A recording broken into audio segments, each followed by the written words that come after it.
नमस्कार प्यारे बच्चों। तो हमने लास्ट क्लास में हमने 6.1 और 6.2 और 6.2 जो एक्सरसाइज है वो कर लिया है ना। और प्रमेय भी 6.1 और 6.2 हमने कंप्लीट कर ली है।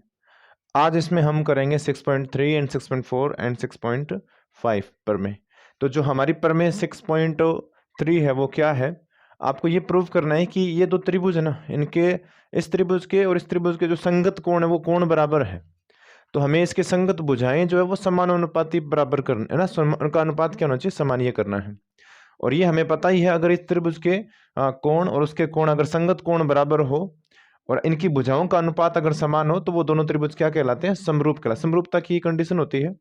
तो सबसे पहले हमें दिया क्या वो लिख लेते हैं। इसमें हमें इसमें दे क्या रखा है, तो इसमें बता रखा है कि त्रिभुज जो हमारे यहाँ पर है ABC और PQR, इन दो त्रिभुजों में वो जो कोण है संगत वो बराबर है।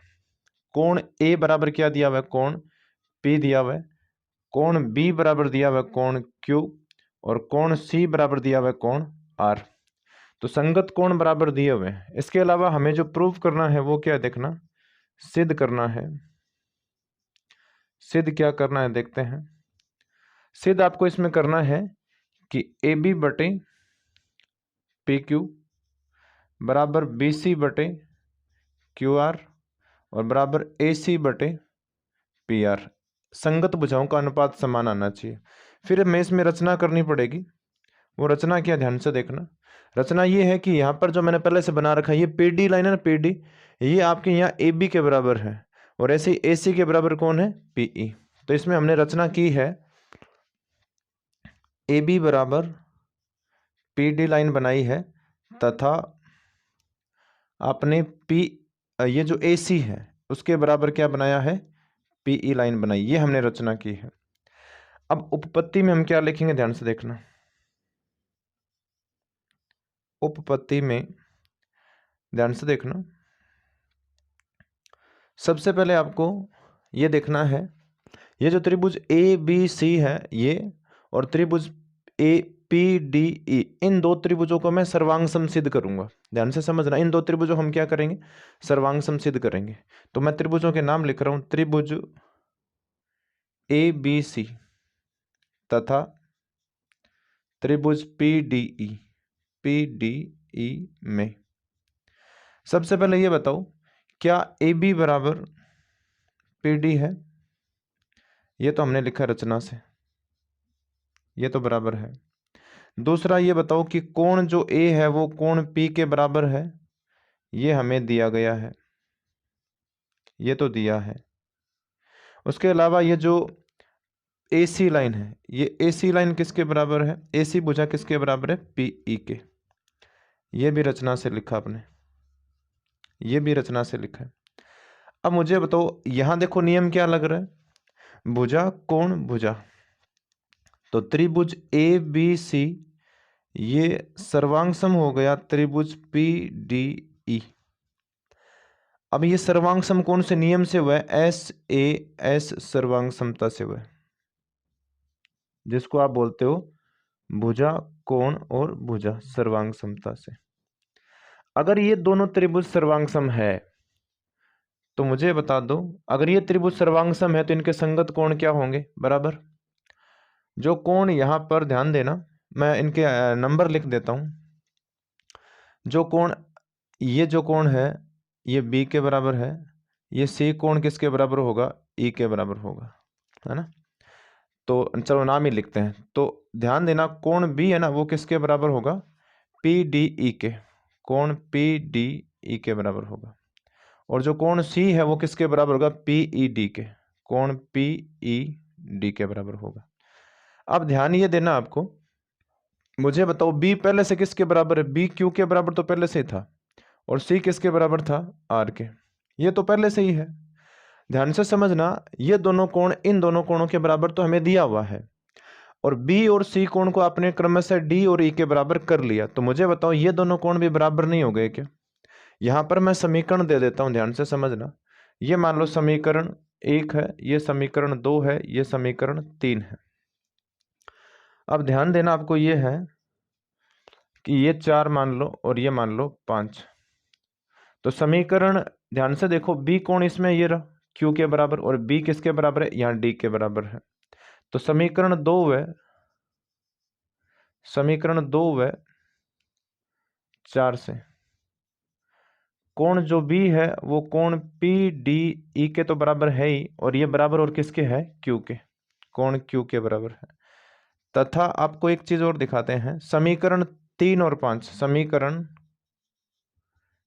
3 व 5 को देखो। समीकरण 3 और 5 में जब आप देखोगे तो 3 और 5 में सी आर के बराबर है, कोण सी किसके बराबर है, कोण आर के बराबर है, और सी कोण किसके बराबर है, कोण पी ई डी के बराबर है ना।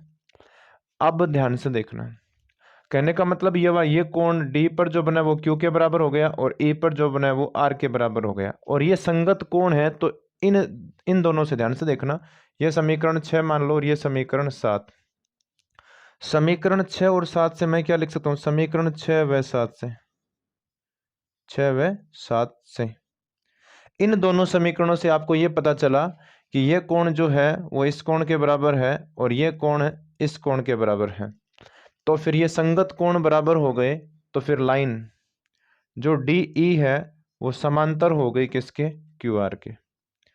डी ई लाइन समांतर है क्यू आर।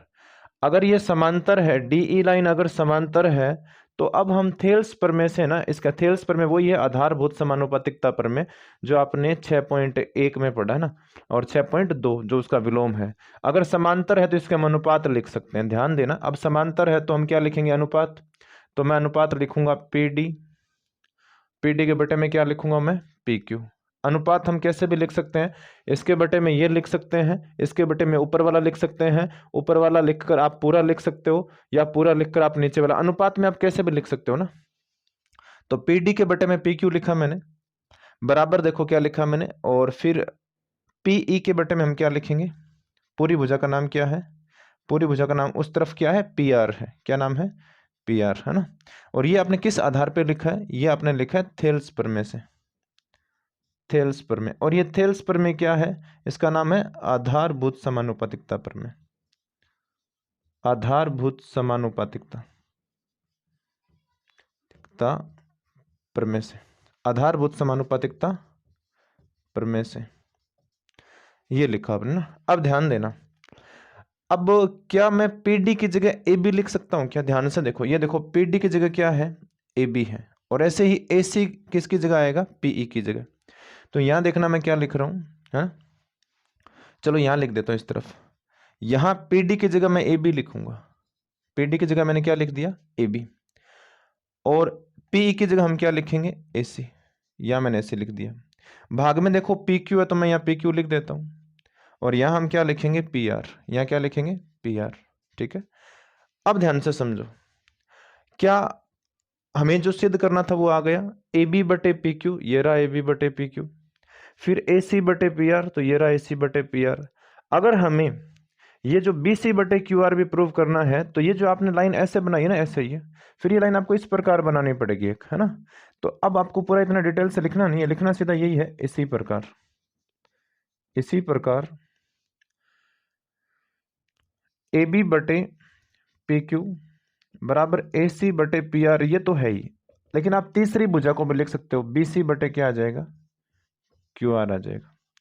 अब ये देखो भुजाओं का अनुपात भी आ गया, और हमारे जो कोण है वो भी देखो संगत कोण बराबर है। तो अब हम लिख सकते हैं, अब हम लिख सकते हैं, अतः त्रिभुज जो ए बी सी है, ए बी सी, ये समरूप हो गया त्रिभुज पी क्यू आर के, त्रिभुज पी क्यू आर के, है ना। और यही हमें प्रूव करना था। तो ये आपकी 6.3 जो प्रमेय थी वो थी ये, है ना। ज्यादातर मैं बता दूं, देखो मेरा तो काम है सब कुछ पढ़ाने का, लेकिन ये भी बता देता हूँ कि प्रमेय एक आध कई बार आ जाती है ना, इसलिए ये सारी चीजें आपको पढ़नी चाहिए। अब नेक्स्ट जो प्रमेय, ये इसको आप ना वीडियो को पॉज करके लिख लेना, और इसके बाद हम पढ़ेंगे 6.4, है ना, जो प्रमेय है वो थ्योरम 6.4। ये आप ना इसको वीडियो को पॉज करके लिख लेना। वैसे तो मैंने डायग्राम हटा दिए, क्योंकि ये डायग्राम नेक्स्ट थ्योरम में काम आ जाता। चलो बना लेंगे दूसरा।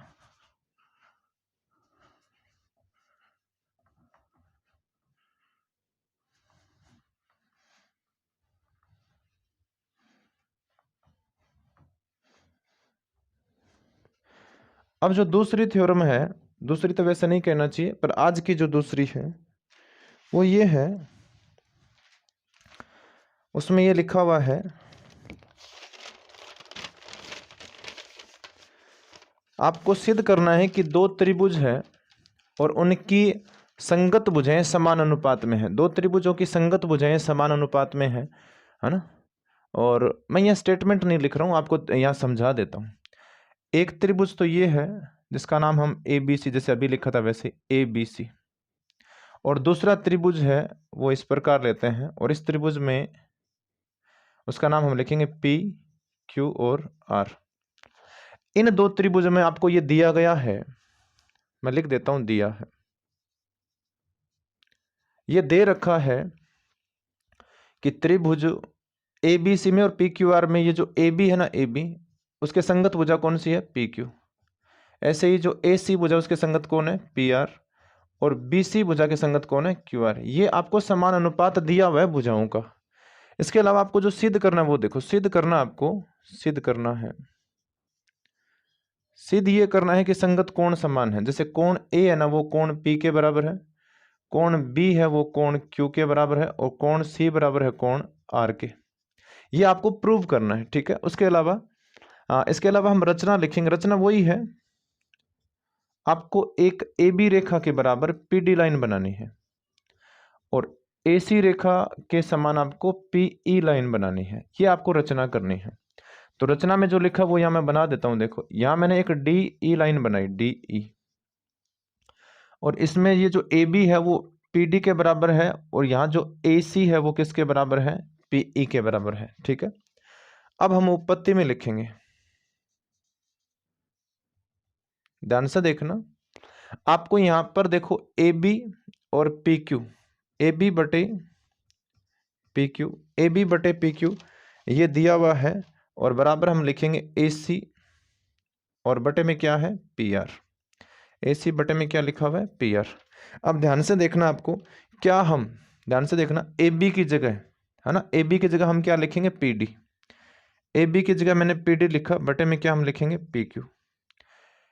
ध्यान से देखते रहो, यहां मैंने क्या किया है, पी डी लिखा है, किसकी जगह लिखा है, पी डी, ए बी की जगह है ना, ए बी की जगह मैंने पी डी लिखा है, और ए सी की जगह हम क्या लिखेंगे, पी ई, और बटे में क्या लिखा हुआ है, पी आर।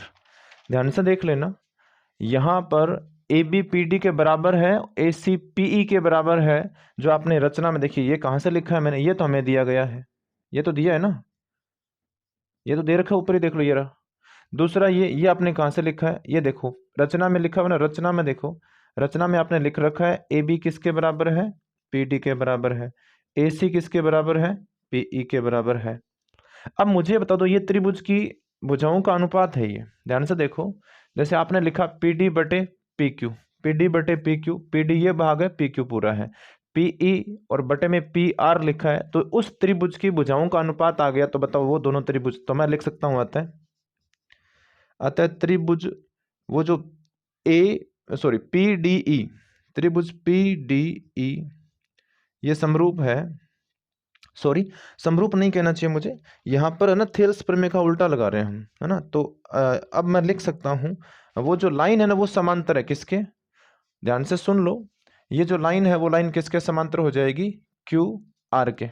ध्यान देना, ध्यान से देखो यहाँ पर, तो मैं लिखूंगा, ये थेल्स प्रमेय का उल्टा यूज कर रहे हैं हम, तो यहाँ हम लिखेंगे कि ये थेल्स प्रमेय का अपोजिट स्टेटमेंट है ये।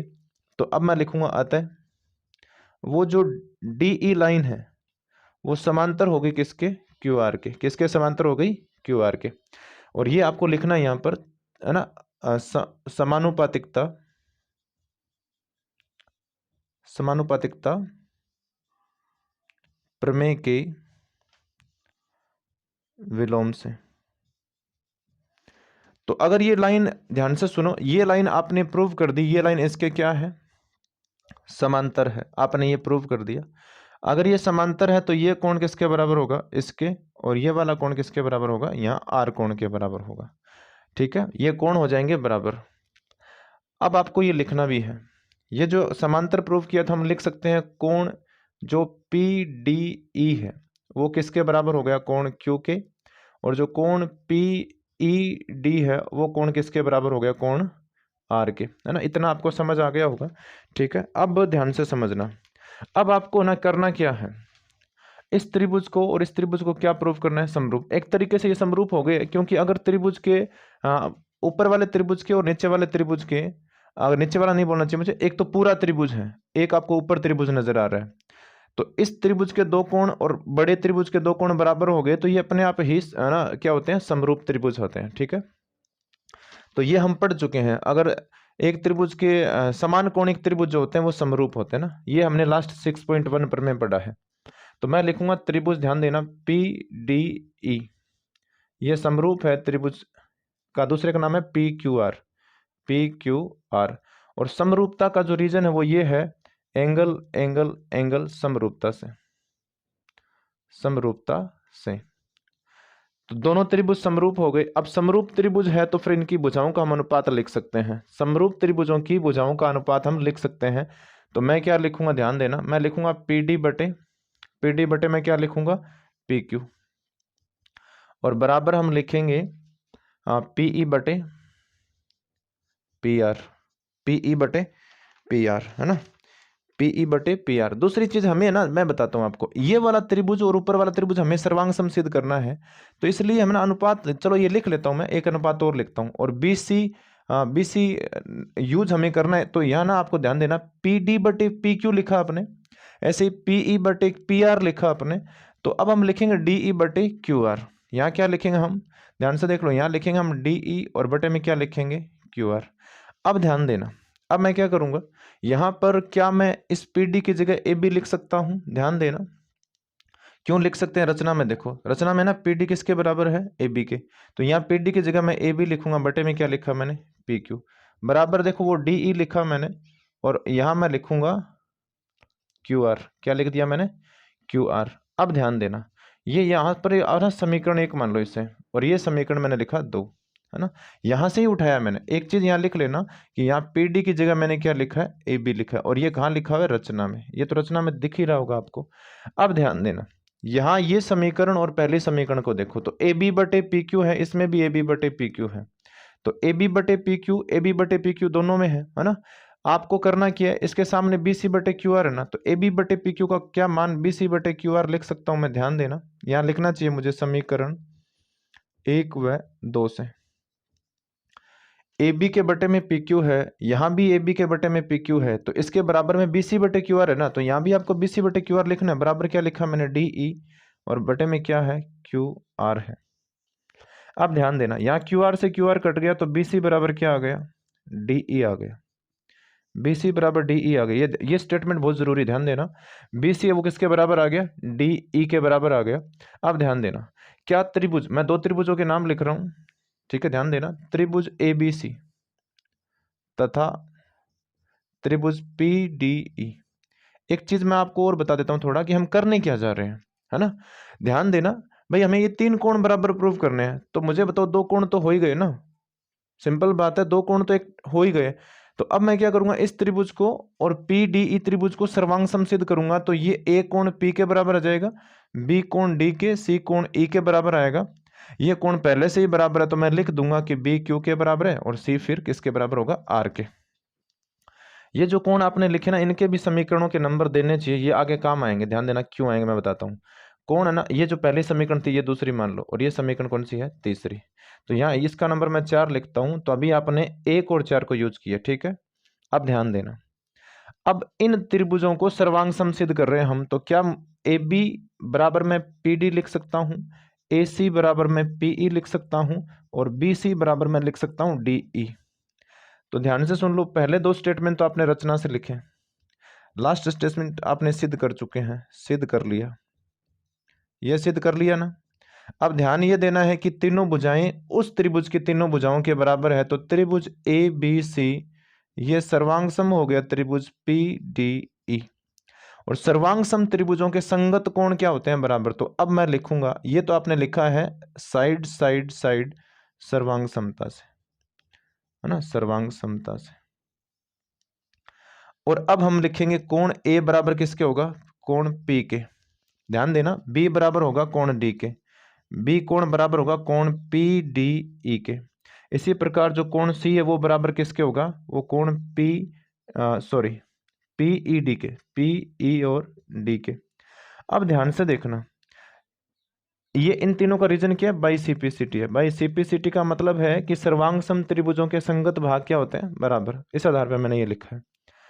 अब आपको समझना ये है, आप ये देखिए क्यू कोण है ना डी के बराबर है, और यहां पर जो क्यू कोण है वो ध्यान से देखो, क्यू कोण डी के बराबर पहले से आ चुका है, और ये जो डी कोण है वो किसके बराबर है, बी के, है ना भाई।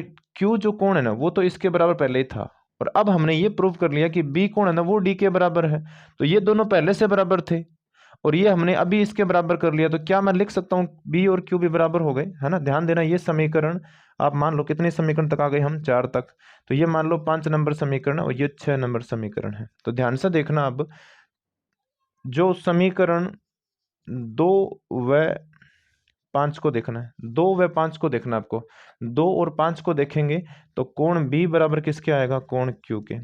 समीकरण अगर मैं 3 व 6 को लिखूं तो इसमें आप लिख सकते हो जो कोण सी है, कोण सी बराबर किसके आएगा, कोण सी है वो किसके बराबर आएगा, आर के, कोण आर के।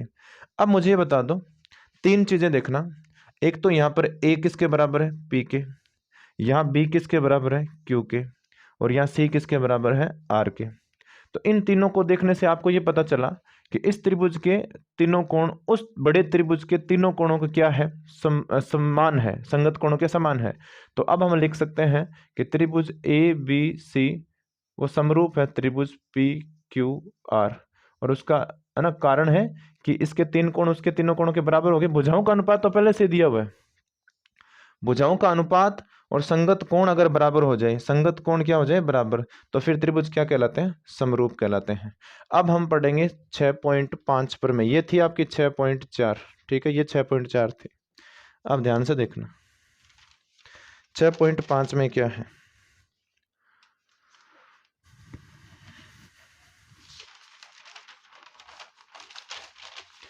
6.5 में देखेंगे अभी हम,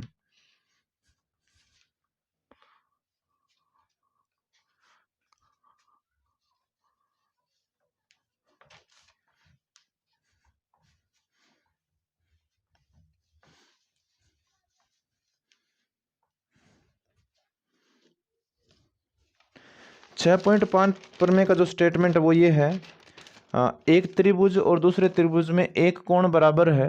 जैसे ये वही डायग्राम है सेम, ये मैंने एक त्रिभुज बनाया ए बी सी, और एक दूसरा त्रिभुज बनाते हैं हम, दूसरा त्रिभुज है पी क्यू आर। इसमें यह बताया गया है कि जो कोण ए है ये कोण पी के बराबर है, और जो ए बी बटे पी क्यू और ए सी बटे पी आर है ना, ये ध्यान से समझना। आपको एक तो कोण दिया गया है बराबर, ये दे रखा है कोण ए बराबर किसके, कोण पी के।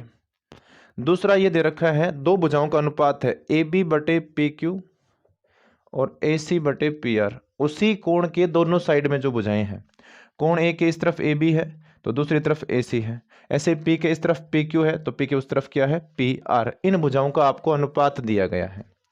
आपको जो सिद्ध करना है वो देखो क्या है, सिद्ध करना है। तो सिद्ध करना है वो क्या लिखा हुआ है, आपको कोण ए बराबर तो पी है ही, आपको कोण बी बराबर कोण सी प्रूव करना है, और कोण जो बी बराबर सी नहीं सॉरी बी बराबर आपको क्यू प्रूव करना है, और इसके बाद में जो सी है वो किसके बराबर प्रूव करना है, आर के।